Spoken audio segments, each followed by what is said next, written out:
미스바 성회가 주는 교훈, 이런 제목으로 말씀드리겠습니다.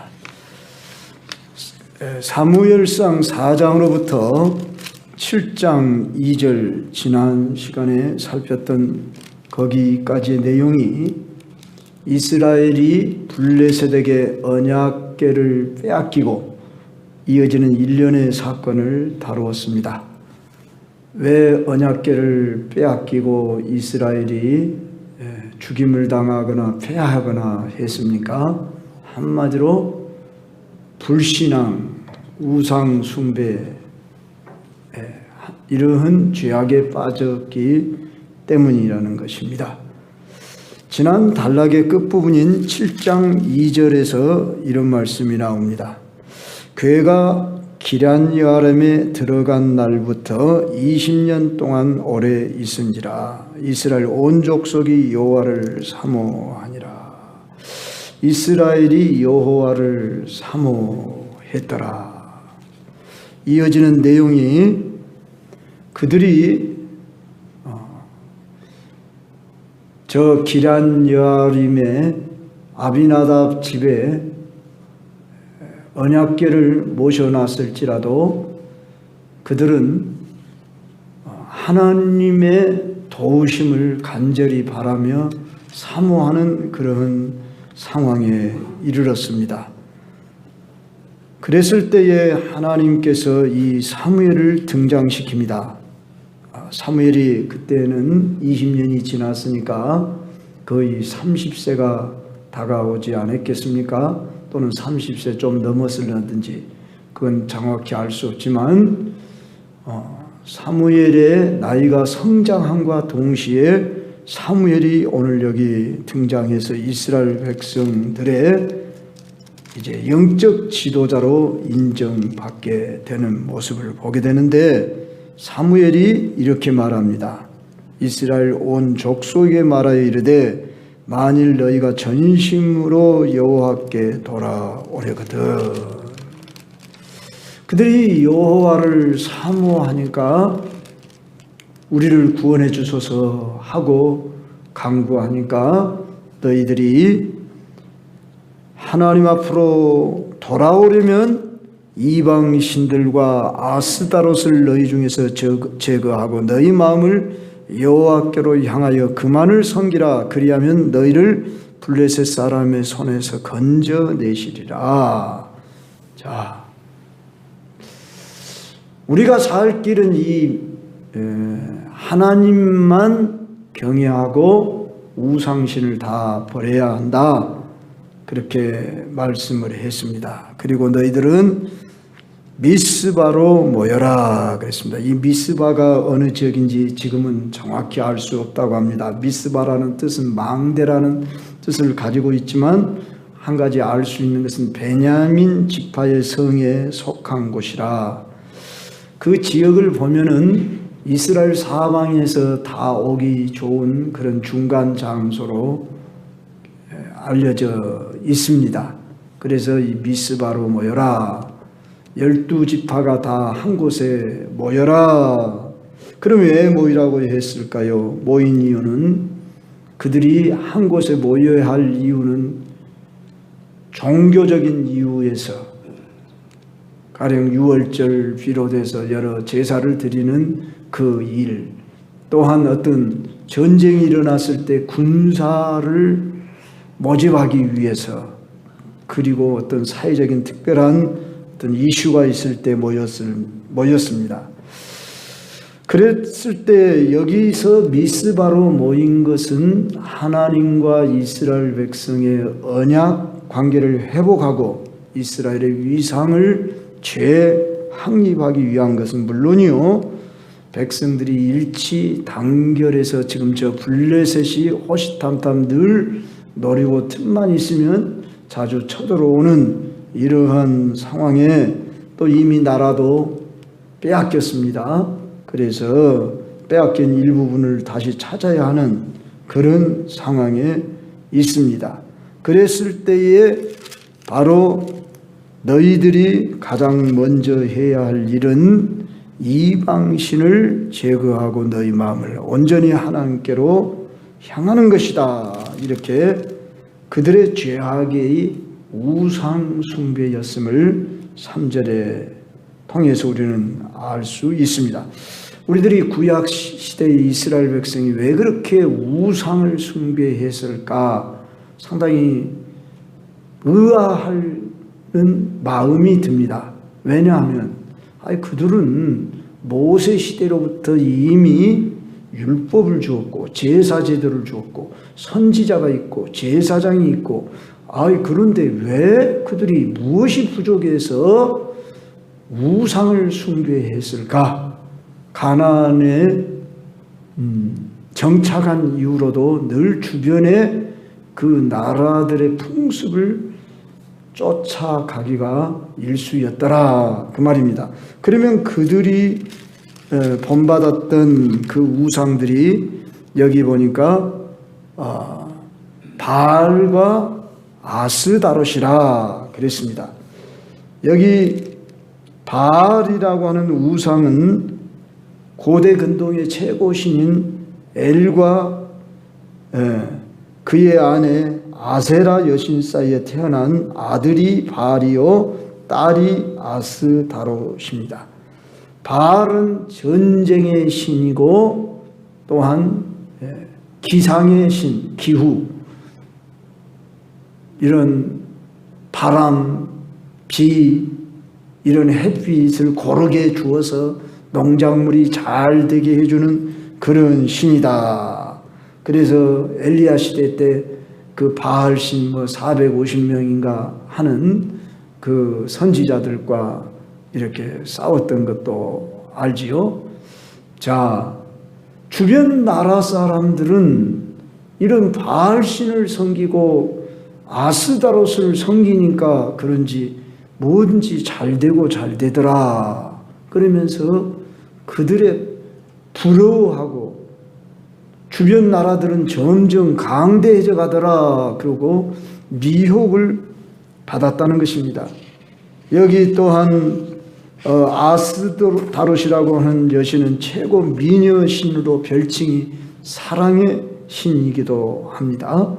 남녀 사랑과 결혼, 자녀 생사는 아스다롯이 주관한다. 이렇게 믿었습니다. 이 아스다롯이 얼마나 아름답고 멋진 사랑의 신이었던지 그리스 사람들은 아스다롯 신상을 자기 나라로 가져와서 아프로디테라고 하는 신으로 바꾸었습니다. 요새 우리 어린이들이 마치 필수 도서라게 해가지고 그리스 로마 신화를 반드시 읽으라고 이렇게 막 추천하는데 다 이건 이방 풍습 잘못된 사상을 따른 것입니다.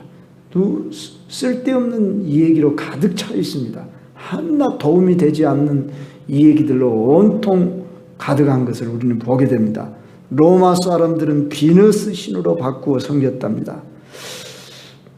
여러분이 이런 구약의 시대에 이스라엘 백성들이 주변 나라의 우상신을 왜 그렇게도 흠모하고 따랐던가를 우리는 의아해만 할 것이 아니라 오늘 우리 그리스도인들이 우리는 눈에 보이는 직접 어떤 불상 앞에 우리가 절을 한다든지 그런 일은 꿈에도 생각할 수도 없고 거기도 가기를 우리는 꺼려하고 우리는 절간에도 잘 들어가기를 싫어하고 또 어떤 이방 종교에 대해서 우리는 상관없는 사람들로 생각하기 쉽지만 현대의 이 바알과 아스다롯이 무엇이냐 하면은 바로 여전히 오늘날도 이러한 우상이 눈에 보이지는 않지만 그러한 우상이 세 가지로 나타난다고 저는 생각해 볼 수 있습니다. 첫째는 과학적이고 합리적인 진화론 사상입니다. 예수님 믿는 사람들 중에서도 창조의 하나님은 믿지만은 하나님이 이 세상을 창조했을지라도 아담 이전에 사람들이 있었을 것이다. 죽고 살고 하는 그런 어떤 미개인들이 종족들이 있었을 것이다. 이제 세상 공부를 하다 보면 그런 생각을 갖기가 쉽습니다. 이걸 유신론 또는 유신진화론이라 일컫는데, 하나님이 세상을 창조했다고 하는데 성경의 역사는 겨우 1억 년도 채 안 되는 역사라고 어떤 분들은 말하는데, 여러분 결코 어떤 분들은 성경의 역사가 7,000년인데 지금은 6,000년이 좀 더 지났다 이렇게 해석을 하면 세상 사람들이 웃어버립니다. 우리는 그런 연대 측정은 우리가 할 필요가 없습니다. 모르는 것이니까.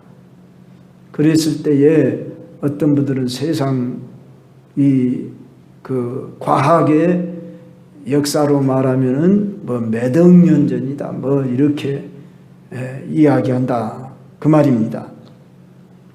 그래서 과학 공부를 하다 보면은 그래, 하나님이 세상을 만들었을지라도 진화되도록 만들었을 거야. 그래서 세상 지식을 공부하다 보면은 요새는 빅뱅 이론이라고 그러죠. 어느 날 이 큰 어떤 그 충돌이 일어나서 이 세상이 생겨났다. 그래서 물론 그것은 하나님이 창조했다 그걸 안 믿는 사람들이 그렇게 말하지만, 이제 하나님이 창조했다고 하는 걸 믿는 사람은 저등동물에서, 즉 단세포 아메바에서 다세포로, 무기물이 유기물화로, 그래서 사람이 진화되어서 원숭이에서 현대인 크로마뇽인으로, 그래서 오늘에 이르기까지 수억 년이 수천 년이 지남으로 인해서 오늘의 인간이 되어졌다. 이런 식으로 이해를 하는, 그래서 모든 세상 문물에는 진화론이라고 하는 사상이 지배하게 되어져 있습니다. 그러면 이들은 아담이 죄를 가져다 준 것이 아니라, 아담은 여러 사람들 중에 고등 동물인 인간인 것처럼 이렇게 생각을 하고, 우리 인간은 아담의 타락으로 인해서 이렇게 된 것이 아니다, 이런 식으로 이해하는 유신진화론자들이 있습니다. 그렇다면은 죽음의 문제가 아담의 죄로 말미암아 온 것이 아니라고 하면 예수 그리스도의 대속의 죽음을 아무 의미가 없게 됩니다. 이런 어정쩡한 세상 문화도 수용하며, 즉 지식 있다고 하고 과학 지식을 가진 사람들이 그런 생각을 갖게 됩니다. 즉 성경 말씀으로 과학을 평가하는 것이 아니라 과학으로 성경 말씀의 진위 여부를 평가합니다. 그래서 창세기에 나오는 그 아담 이야기, 하와 이야기는 하나의 신화다, 설화다, 이렇게 말합니다. 심지어 신학교에서도 그렇게 가르치는 교수들이 부지기수입니다. 두 번째로 오늘 현대 우상은 물질 만능주의입니다. 사람을 인격이 아니라 돈으로 판단하는 세상이 되었습니다. 돈 많은 사람이 가치 판단의 기준이 되고 인정받고 대우받는 세상입니다. 세 번째로 인본주의 쾌락사상입니다. 오늘날 사람들이 추구하는 삶의 목적은 자신의 권리를 주장하고 쾌락을 즐기는 것입니다. 오늘날 사람들의 삶은 어떻게 하면 내가 즐겁고 편하고 만족을 누리는 것이냐, 여기에다 관심을 둡니다. 제가 중고등학생들을 이렇게 지도하면서 오래전입니다. 너희들 왜 대학을 가려고 그러냐? 그러니까 돈 많이 벌려고요. 노골적으로 그렇게 말하더라고요. 그래서 내가 그래 네가 정직하게 말해서 좋다. 그럼 돈 많이 벌어서 뭐 달라고 그러냐? 그러니까 조금씩 애들이 주춤주춤해요. 성공해야겠다는 것이죠. 무엇이 그러면 성공이냐? 그러니까 한마디로 구체적으로 말을 못했지만은 그들의 그 생각 속에 잘 사는 것이요. 이런 말 아니겠습니까? 돈 많이 벌어서 잘 사는 거예요. 이게 아무리 예수님을 믿어도 모든 사람 속에 대부분 담겨져 있는 우상이다 그 말입니다. 우리는 어떻게 하면 이 우상을 제거할 수 있겠습니까? 오늘 사무엘이 취한 조치를 우리가 한번 살펴보면서 여기서 하나님이 하시고자 하는 그 말씀이 어디에 있는가 생각해 볼 때 여기 7절부터 11절에서 사무엘이 이스라엘을 침공해온 이 블레셋 사람들을 어떻게 대처하는가 볼 때에 첫째로 보면은 이 블레셋 사람들이 이미 회개하고 그들이 다 새롭게 살기로 결심을 했는데 현실 앞에 두려워하고 있는 모습을 보게 됩니다. 7절 보십시오. 후반부에 이스라엘 자손들이 듣고 블레셋 사람들을 두려워하여 그랬습니다. 하나님만 온전히 섬기고 의지하면서 그들이 기도하며 그렇게 나왔음에도 불구하고 현실은 전쟁이 일어나니까 두려움에 휩싸여 그들이 요청하는 것이 뭐였습니까? 사무엘에게 이르되 당신은 우리를 위하여 우리 하나님 여호와께 쉬지 말고 부르짖어 우리를 블레셋 사람들의 손에서 구원하시게 하소서 했습니다. 자, 그럴 때 사무엘이 어떻게 하는가 봅시다. 그 첫째로 사무엘이 젖먹는 어린 양 하나를 가져다가 온전한 번제를 여호와께 드렸더라 그랬습니다. 자, 기도하기 전에 먼저 그는 온전한 번제를 드렸다. 이 온전한 번제란 말은 성경에 딱 2번 나옵니다. 시편 51편에 한 번 나오고 여기 나오고. 번제면 번제지 왜 또 온전한 번제다냐? 우리가 그렇게 한번 질문을 하고 온전한 번제가 어떤 번제다냐? 번제라는 것은 그 제물을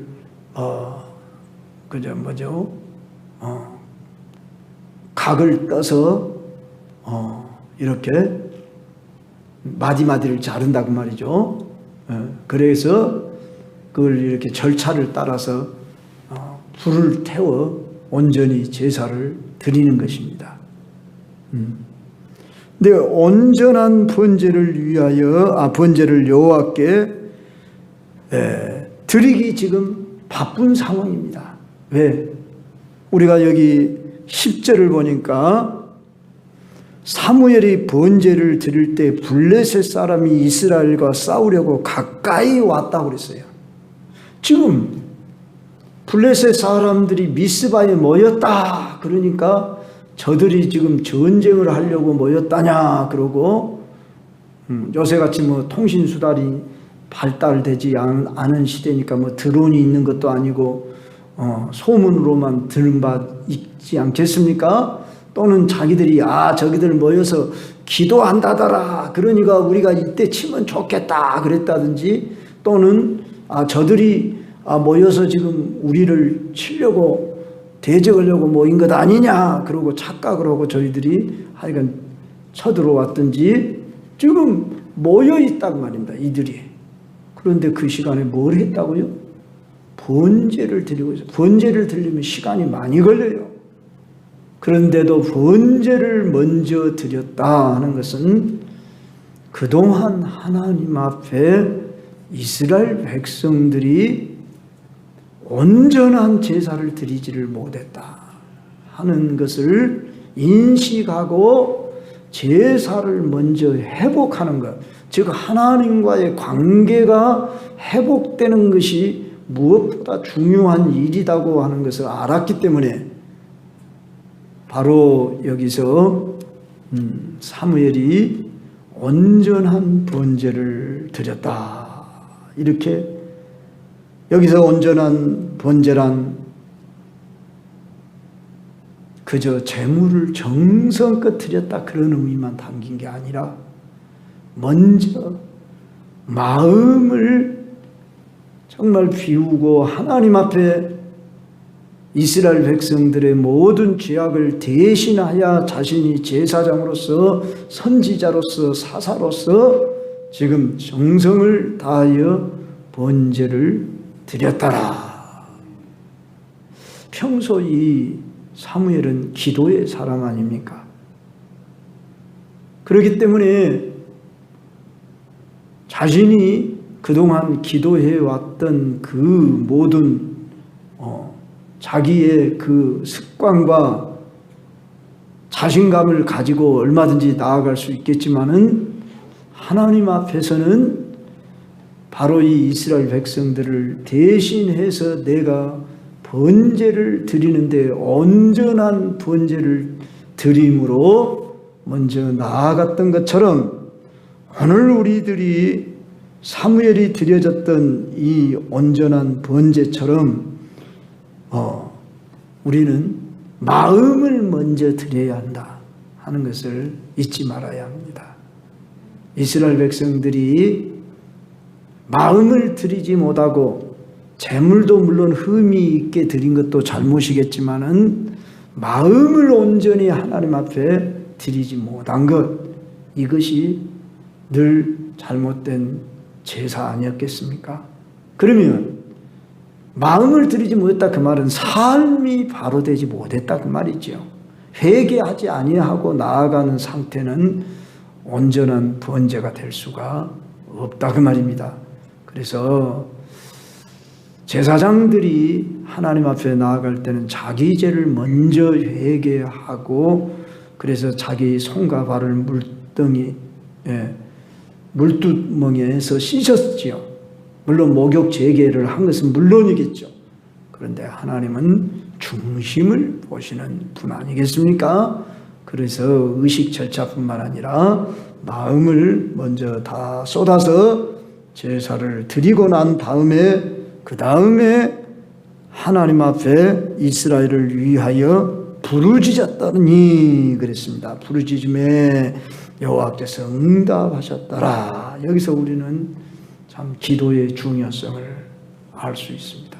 지금 적군이 쳐들어오는데 무장하고 나가서 싸우는 그 방법을 먼저 찾는 것이 상식이지 않겠냐. 그런데 번제를 드리고 기도하는 일을 우선시했습니다. 하나님과 우리 백성과의 관계가 바르게 되면은 저 블레셋을 물리칠 수 있다고 하는 것을 이미 3절에서 말하고 있지 않습니까?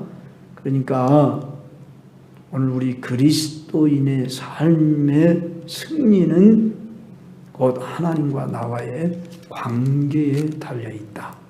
이것을 우리가 항상 잊지 말아야 할 것입니다. 힘들고 어렵고 모든 문제가 안 풀려지면은 내가 원인이 뭐야? 어떻게 그 방법을 찾아야 돼? 그리고 우리가 그 상황을 해결하기 위해서 내 지금까지 살아온 인생의 경험과 방법을 새롭게 해보는, 가령 사업을 하신 분들이 사업이 내가 이렇게 해서 실패를 했다. 그러면 그저 그래 상황이 지금 그렇게 될 수밖에 없는 상황이야. 지금 코로나 시대야. 예전 같으면은 IMF 시대야. 그러니까 그렇게 될 수밖에 없어. 그러고 말 것이 아니라 우리의 모든 일과 삶에 있어서 우리는 하나님과 나와의 관계를 먼저 점검해야 할 줄로 압니다. 그리고 우리가 할 일은 기도다. 자, 백성들이 이미 나와서 기도해야 했습니다. 그럴지라도 사무엘이 대표가 되어서 나가서 기도를 하고 있습니다. 기도는 일상생활에서 경건의 지표이지만 위기의 상황에서는 성도가 지닌 강한 무기가 됩니다. 예수님께서도 제자들이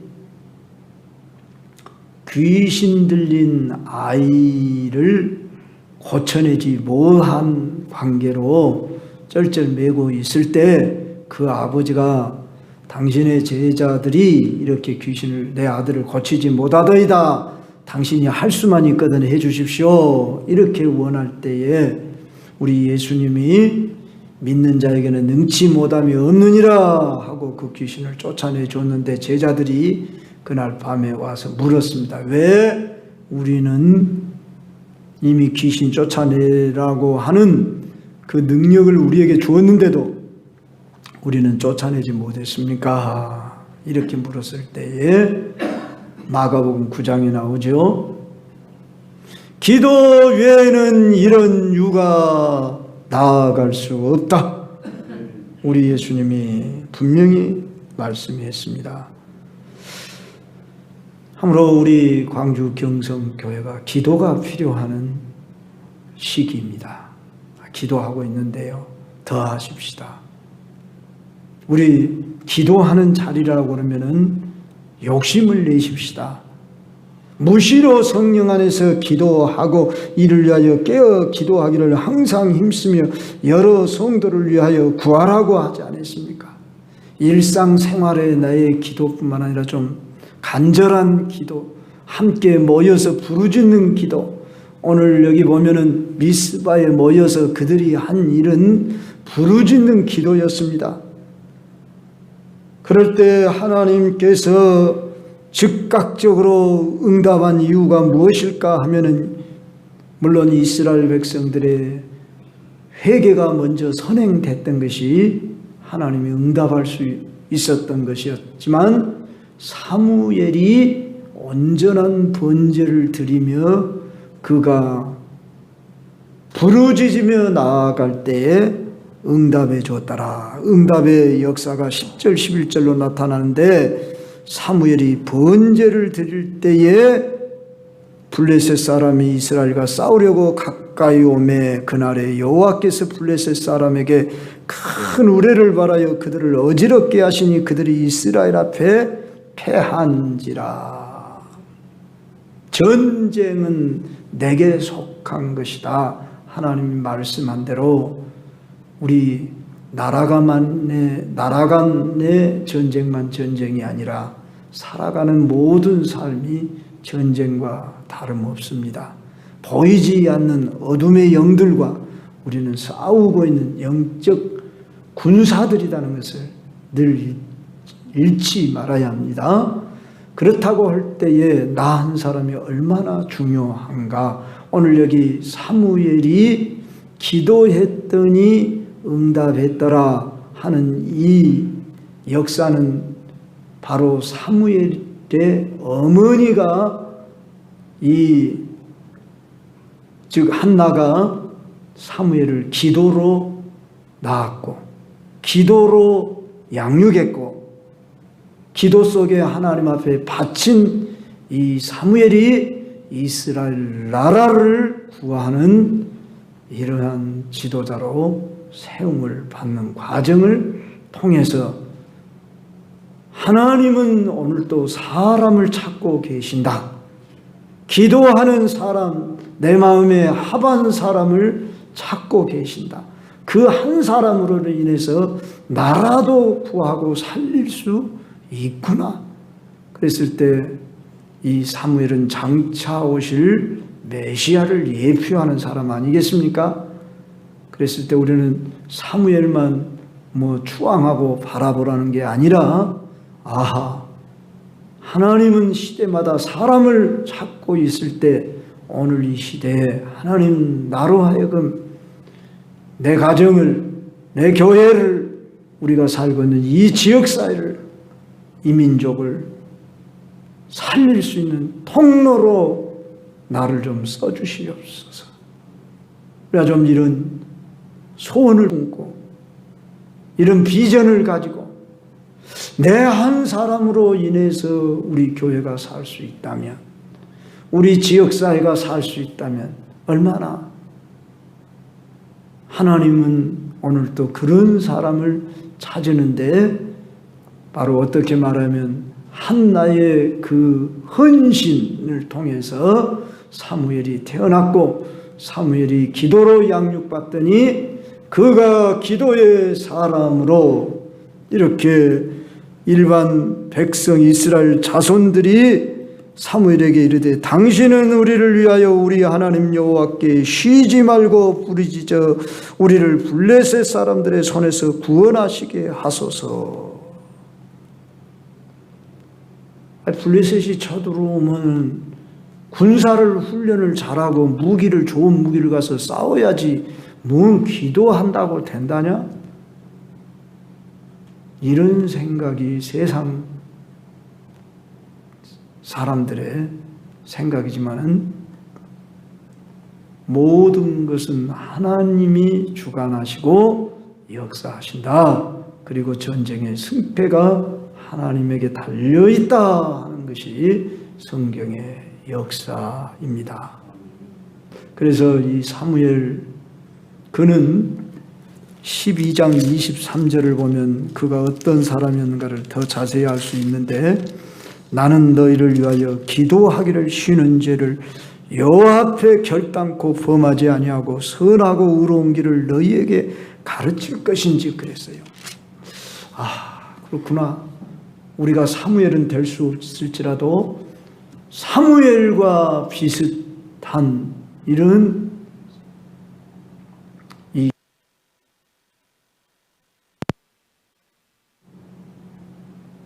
이런 사람이 나도 예수님 때문에 가능할 수 있습니다. 예수님이면 하실 수 있습니다. 나를 좀 써주십시오. 우리가 간절히 찾으며 나아가십시다. 오늘 또 이런 사람을 찾고 있으니 주여 내가 그런 작은 한 사람이 되기를 원합니다. 사무엘도 쓰셨던 것처럼 오늘 나는 작은 사무엘이 되겠습니다. 이런 마음으로 우리가 기도로 나아갑니다.